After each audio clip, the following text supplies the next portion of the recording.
ओम शांति। 28 जून 2020 की मुरली है। बाबा ने कहा, मीठे बच्चे, इस बेहद नाटक में तुम वंडरफुल एक्टर हो। यह अनादि नाटक है, इसमें कुछ भी बदली नहीं हो सकती।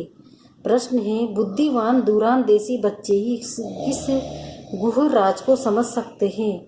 उत्तर है, मूल वतन से लेकर सारे ड्रामा के आदि मध्य अंत का जो गुह राज है वो दूरान देसी बच्चे ही समझ सकते हैं। बीज और झाड़ का सारा ज्ञान उनकी बुद्धि में रहता है, वह जानते हैं। इस बेहद के नाटक में आत्मा रूपी एक्टर जो यह चोला पहन कर बजा रही है, उसे सतयुग से लेकर कलयुग तक पाठ बजाना है। कोई भी एक्टर बीच में वापस जा नहीं सकता। जीत है, तूने रात गवाई सो के, दिन गवाया खाए के। ओम शांति। ये गीत बच्चों ने सुना। अब इसमें कोई अक्षर राइट भी है तो रॉन्ग भी है। सुख में तो सिमरन किया नहीं जाता, दुख को भी आना है जरूर। दुख हो तब तो सुख देने के लिए बाप को आना पड़े। मीठे मीठे बच्चों को मालूम है, अभी हम सुख धाम के लिए पढ़ रहे हैं। शांति धाम और सुख धाम पहले, मुक्ति फिर होती है जीवन मुक्ति। शांति धाम घर है, वहाँ कोई पाठ नहीं बजाया जाता है। एक्टर्स घर में चले जाते हैं, वहाँ कोई पाठ नहीं बजाते। पाठ स्टेज पर बजाया जाता है। ये भी स्टेज है। जैसे हद का नाटक होता है वैसे ये बेहद का नाटक है। इनके आदि मध्य अंत का राज सिवाय बाप के कोई और समझा न सके। वास्तव में ये यात्रा अथवा युद्ध अक्सर सिर्फ समझाने में काम आते हैं, बाकी इसमें युद्ध आदि कुछ है नहीं। यात्रा भी अक्सर है, बाकी है तो याद। याद करते करते पावन बन जाएंगे। ये यात्रा पूरी भी यहाँ ही होगी, कहाँ जाना नहीं है। बच्चों को समझाया जाता है, पावन बनकर अपने घर जाना है। अपवित्र जा न सके, अपने को आत्मा समझना है। मुझ आत्मा में सारे चक्र का पाठ है। अभी वो पाठ पूरा हुआ। बाप राय देते हैं, बहुत सहज मुझे याद करो, बाकी बैठे तो यहीं हो, कहाँ जाते नहीं हो। बाप आकर कहते हैं, मुझे याद करो तो तुम पावन बन जाएंगे। युद्ध कोई है नहीं, अपने को तमो प्रधान से सतो प्रधान बनना है। माया पर जीत पानी है, बच्चे जानते हैं। 84 का चक्र पूरा होना है। 12 सतो प्रधान था, उसमें जरूर मनुष्य ही होंगे, जमीन थोड़े ही बदलेंगी। अभी तुम जानते हो हम सतो प्रधान थे, फिर तमो प्रधान बने, अब फिर सतो प्रधान बनना है। मनुष्य पुकारते भी हैं कि आकर हमको पति से पावन बनाओ, परंतु वह कौन है, कैसे आते हैं, कुछ भी नहीं जानते। अभी बाप ने तुम्हें समझदार बनाया है। कितना ऊंच मतरवा तुम पाते हो। वहाँ के गरीब भी बहुत ऊंचे, यहाँ के साहूकारों से बल कितने भी बड़े बड़े राजाएं थे, धन बहुत था, परंतु है तो विकारी न।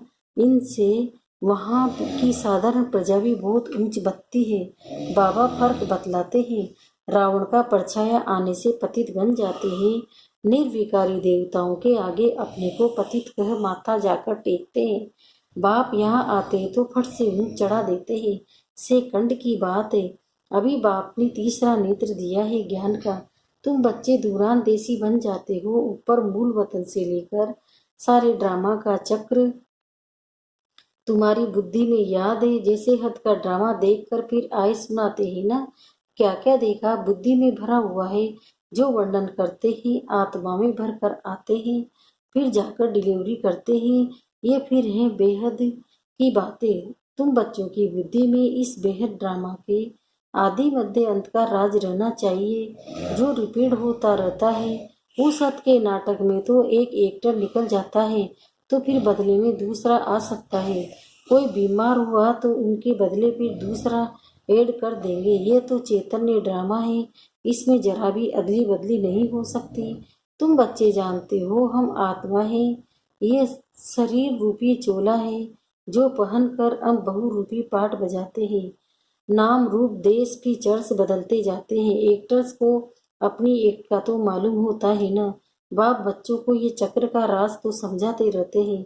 सतयुग से लेकर कलयुग तक आते ही फिर जाते हैं, फिर नए सिर आकर पाठ बजाते हैं। इनकी डिटेल समझाने में टाइम लगता है। बीज में भल नॉलेज है, फिर भी समझाने में टाइम तो लगता है ना। तुम्हारे बुद्धि में सारा बीज और झाड़ का राज है। सो भी जो अच्छे बुद्धिवान है वही समझते हैं। कि इसका बीज ऊपर में है, इनकी उत्पत्ति, पालना और सहार कैसे होता है। इसलिए त्रिमूर्ति भी दिखाया है। ये समझाने जो बाप देते हैं और कोई भी मनुष्य दे न सके। जब यहाँ आए तब पता पड़े, इसलिए तुम सबको कहते हो यहाँ आकर समझो। कोई कोई बहुत कट्टर होते हैं तो कहते हैं हमको कुछ सुनना नहीं है। कोई तो फिर सुनते भी हैं, कोई लिटरेचर लेते हैं, कोई नहीं लेते। तुम्हारी बुद्धि अभी कितनी विशाल दूरांदेशी हो गई है। तीनों लोगों को तुम जानते हो। मूल वतन जिसको निराकारी दुनिया कहा जाता है, बाकी सूक्ष्म वतन का कुछ भी है नहीं। कनेक्शन सारा है मूल वतन और स्थूल वतन से। बाकी सूक्ष्म वतन तो थोड़ा टाइम के लिए है। बाकी आत्माएं सब ऊपर से यहाँ आती है पाठ बजाने। ये झाड़ सब धर्मों का नंबर वार है। ये है मनुष्य का झाड़, बिल्कुल एक्यूरेट है। कुछ भी आगे पीछे हो न सके। न आत्माएं और कोई जगह बैठ सकती है। आत्माएं ब्रह्म महातत्व में खड़ी होती है, जैसे स्टार्स आकाश में खड़े हैं। ये स्टार्स तो दूर से छोटे छोटे देखने में आते हैं तो बड़े, लेकिन आत्मा तो न छोटी बड़ी होती है, न विनाश को पाती है। तुम गोल्डन में जाते हो, फिर आयरन एज में आते हो। बच्चे जानते हम गोल्डन एज में थे, अब आयरन एज में आ गए हैं। कोई वैल्यू नहीं रही है, भल माया की चमक कितनी भी है, परंतु ये है रावण की गोल्डन एज, वो है ईश्वरी गोल्डन एज। मनुष्य कहते रहते हैं 6-7 वर्षों में इतना अनाज होगा जो बात मत पूछो। देखो उन्हों का प्लान क्या है और तुम बच्चों का प्लान क्या है। बाप कहते हैं मेरा प्लान है पुराने को नया बनाना। तुम्हारा एक ही प्लान है, जानते हो। बाप की श्रीमत से हम अपना वर्षा ले रहे हैं। बाबा रास्ता बताते हैं, श्रीमत देते हैं, याद में रहने की मत देते हैं। मत अक्षर तो है ना, संस्कृत अक्षर तो बाप नहीं बोलते हैं। बाप तो हिंदी में ही समझाते रहते हैं। भाषाएं तो ढेर है, इंटरप्रेयर भी प्रेटर भी होते हैं तो सुनकर फिर सुनाते हैं। हिंदी और इंग्लिश तो बहुत जानते हैं, पढ़ते हैं। बाकी माताएं घर में रहने वाली इतना नहीं पढ़ती है। आजकल विलायत में अंग्रेजी सीखते हैं तो फिर यहाँ आने से भी इंग्लिश बोलते रहते हैं। हिंदी बोल नहीं सकते। घर में आते हैं तो माँ से इंग्लिश में बात करने लग पड़ते हैं। वो बेचारी मूंझ पड़ती है, हम क्या जाने इंग्लिश से। फिर उनको टूटी फूटी हिंदी सीखनी पड़े। सतयुग में तो एक राज्य एक भाषा थी, जो अब फिर से स्थापन कर रहे हैं। हर 5000 वर्ष बाद इस सृष्टि का चक्र कैसे फिरता है, सो बुद्धि में रहना चाहिए। अब एक बाप की ही याद में रहना है। वहाँ तुमको फुर्सत अच्छी रहती है, यहाँ तुमको फुर्सत अच्छी रहती है। सवेरे में स्नान आदि कर बाहर घूमने फिरने में बड़ा मजा आता है। अंदर में यही याद रहे हम सब एक्टर्स हैं। ये भी अभी स्मृति आई है। बाबा ने हमको 84 के चक्र का राज बताया है। हम सतो प्रधान हैं। हम बड़ी खुशी की ये बड़ी खुशी की बात है। मनुष्य घूमने फिरते हैं, उनकी कुछ भी कमाई नहीं।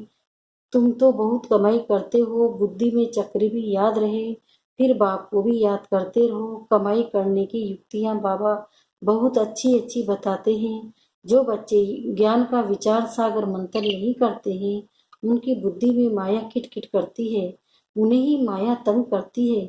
अंदर में यह विचार करो, हमने चक्र कैसे लगाया है। सतयुग में इतने जन्म लिए, फिर नीचे उतरते आए हैं, अब फिर सतो प्रधान बनना है। बाबा ने कहा मुझे याद करो तो सतो प्रधान बन जाएंगे। चलते फिरते बुद्धि में याद रहे तो माया की खिटखिट समाप्त हो जाएगी। तुम्हारा बहुत बहुत फायदा होगा। भले स्त्री पुरुष साथ जाते हो, हर एक को अपने सिर मेहनत करनी है, अपना ऊंच पद पाने। अकेले में जाने से तो बहुत ही मजा है, अपनी ही धुन में रहेंगे। दूसरा साथ में होगा तो भी बुद्धि इधर उधर जाएगी। हे बहुत सज, बगीचे आदि तो सब जगह है। इंजीनियर होगा तो उनका यही चिंतन चलता रहेगा कि यहाँ फूल फूल बनानी है, ये करना है। बुद्धि में प्लान आ जाता है। तुम भी घर में बैठो, फिर भी बुद्धि उस तरफ लगी रहे, बाबा की तरफ लगी रहे। ये आदत रखो तो तुम्हारे अंदर यही चिंतन चलता रहे। पढ़ना भी है, धंधा आदि भी करना है। बूढ़े जवान बच्चों आदि सबको पावन बनाना है। आत्मा को हक है बाप से वर्षा लेने का।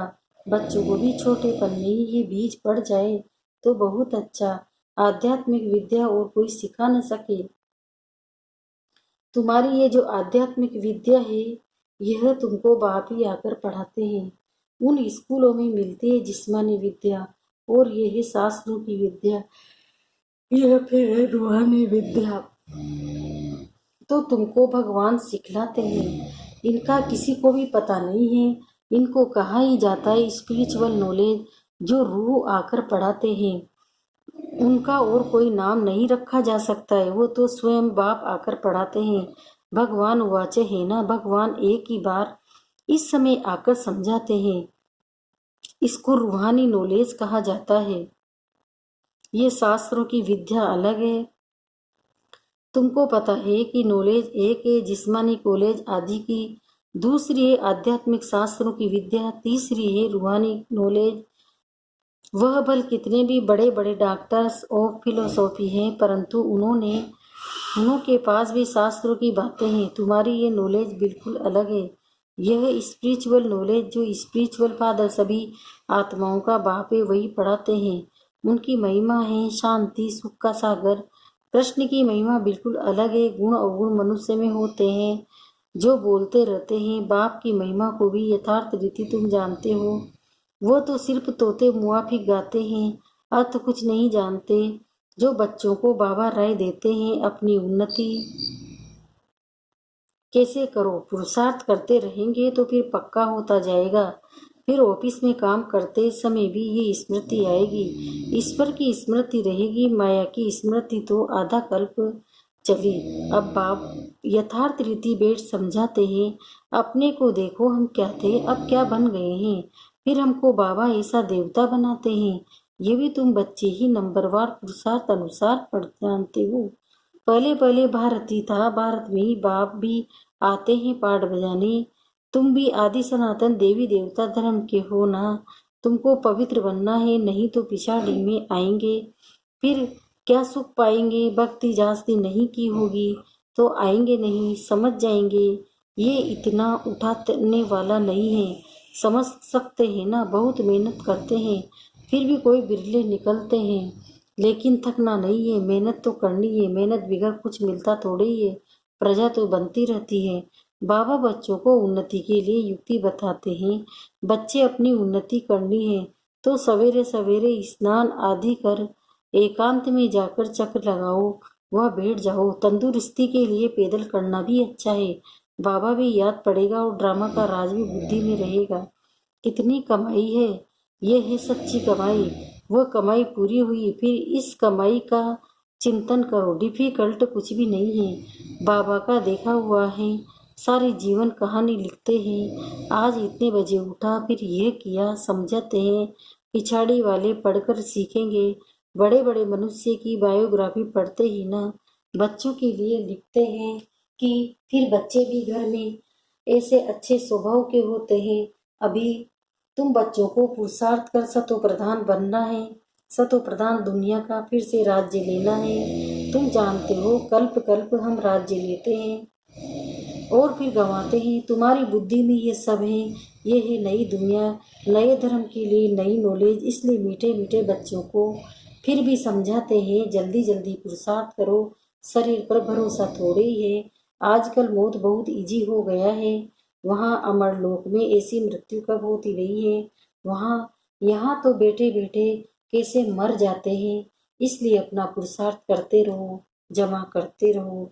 अच्छा, मीठे मीठे सिकिंदे बच्चों प्रति माता पिता बाप दादा का याद प्यार और गुड मॉर्निंग। रूहानी बाप की रूहानी बच्चों को नमस्ते। हम रूहानी बच्चों की भी रूहानी माता पिता बाप दादा को याद प्यार गुड मॉर्निंग, नमस्ते नमस्ते नमस्ते। शुक्रिया बाबा, शुक्रिया आपका पद्मा पदम, शुक्रिया। धारणा के लिए मुख्य सार है, पहला है बुद्धि को ज्ञान चिंतन में बिजी रखने की आदत डालनी है। जब भी समय मिले एकांत में जाकर विचार सागर मंथन करना है। बाप को याद कर सच्ची कमाई जमा करनी है। दूरान देसी बनकर इस बेहद के नाटक को यथार्थ रीति समझना है। सभी पाठधारियों के पाठ को साक्षी होकर देखना है। वरदान। मास्टर ज्ञान सागर बन गुड़ियों का खेल समाप्त करने वाले इस स्मृति सो समर्थ स्वरूप भव। विस्तार है इसका। जैसे भक्ति मार्ग में मूर्ति बनाकर पूजा आदि करते हैं, फिर उन्हें डुबो देते हैं, तो आप उसे गुड़ियों की पूजा करते हो। ऐसे आपके सामने भी जब कोई निर्जीव असार बातें ईर्ष्या, अनुमान, आवेश आदि की आती है और आप उनका विस्तार कर अनुभव करते या कराते हो कि यही सत्य है, तो ये भी जैसे उनमें प्राण भर देते हो। फिर उन्हें ज्ञान सागर बाप की याद से बीती सो बीती कर स्व उन्नति की लहरों में डुबोते भी हो। लेकिन इसमें भी टाइम तो वेस्ट जाता है ना, इसलिए पहले से ही मास्टर ज्ञान सागर बन स्मृति सो समर्थी भव के वरदान से इन गुड़ियों के खेल को समाप्त करो। ओम शांति। स्लोगन है, जो समय पर सहयोगी बनते हैं उन्हें एक का पदम गुना फल मिल जाता है। ओम शांति।